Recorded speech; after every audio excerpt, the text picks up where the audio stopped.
crafted, and it's called I Know There's a Way Out. I Know There's a Way Out. The story goes on.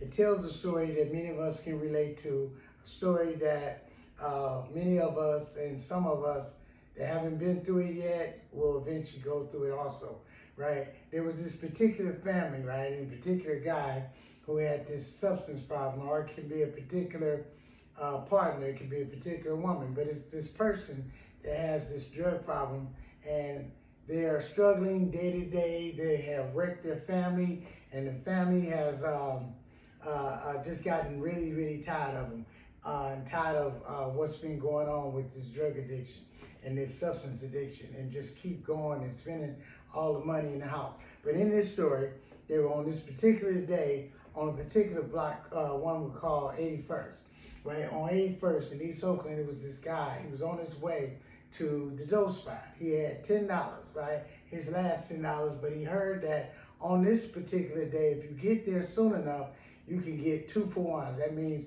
he can get a heroin package and he can get another package to go with that, another drug, right? 2-for-1, right? So he's on his way down, and he has just a limited amount of time to get there before they close. Once they close, that deal will no longer be going on until the next time around that it shows back up, or the person decides to give 2-for-1s on a particular day. So as he was going down towards the spot to get this particular 2-for-1 substance, the guy finds out that, he sees this big hole. Well, he sees this big giant hole, like this hole here, right? He sees this hole, and he loses his balance. He falls inside the hole, right? One would feel he had been in a hole already during his addiction and during his addiction to the substance. But he had fell in this hole, and in this hole, this particular hole, it's impossible to get out the hole without a rope or a ladder, right? So he's stuck, and time is flying. He's looking at his the day and wondering about what time it is, and he believes and knows that he's losing time, but he falls in this hole. And then all of a sudden, this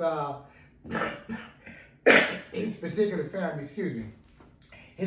family comes out, his partner comes out with the kids, and they're walking on by with their suitcases even, right? And as they're going by, he screams out to her, he screams out and says, hey, could you help me, right? He says, she looks down, she knows who's in the hole, and she says, oh no, we're trying to get away from you. I was trying to leave here before you got back home, right? So she says no, she just couldn't do it no more, so she left and went on.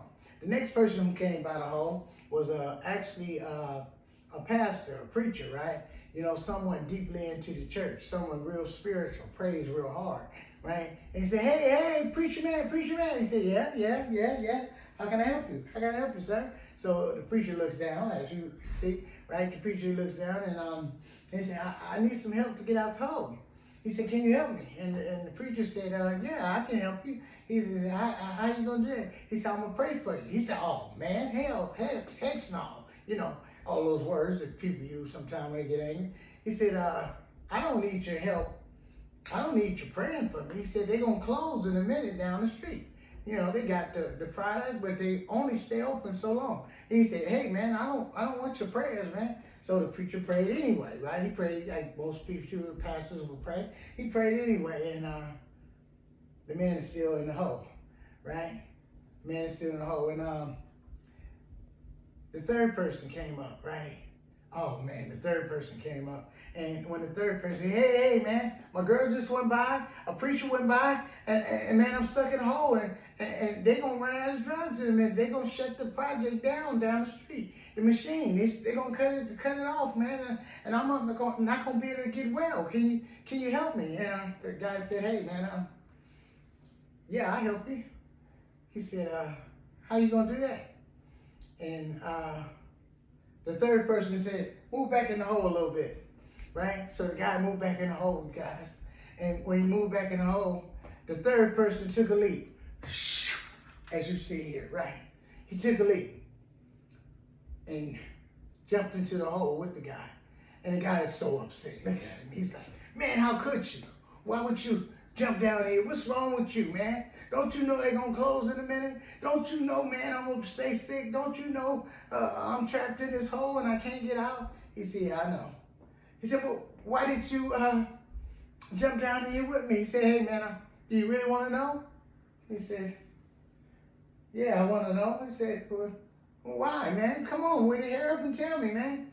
He said, the reason why I jumped down in this hole with you, man, is because I've been down here before myself. I've been down here also for 17 years, right? Homeless, loss of family, loss of relationships, loss of money, loss of cars, loss of potential houses.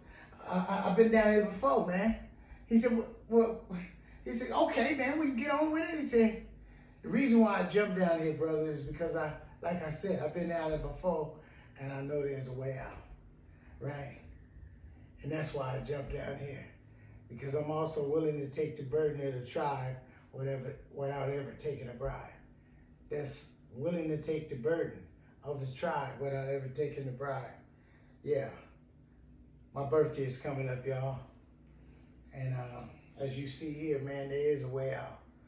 And I've been out, man, coming up on 21 years after shooting substances, after using substances, after going high, then going low with the heroin in the coke or the crack cocaine, just back and forth, suffering, right? Suffering, not living a life where I can go to the movies, go to a concert, go to Hawaii. I mean, places that I do now and places I go now, and sky's the limit. There's a way out. Thank y'all for allowing me to share my story with you, allowing me to share there's a way out with you, right? Yours truly, the counselor, Mr. James Horton. Subscribe to my channel.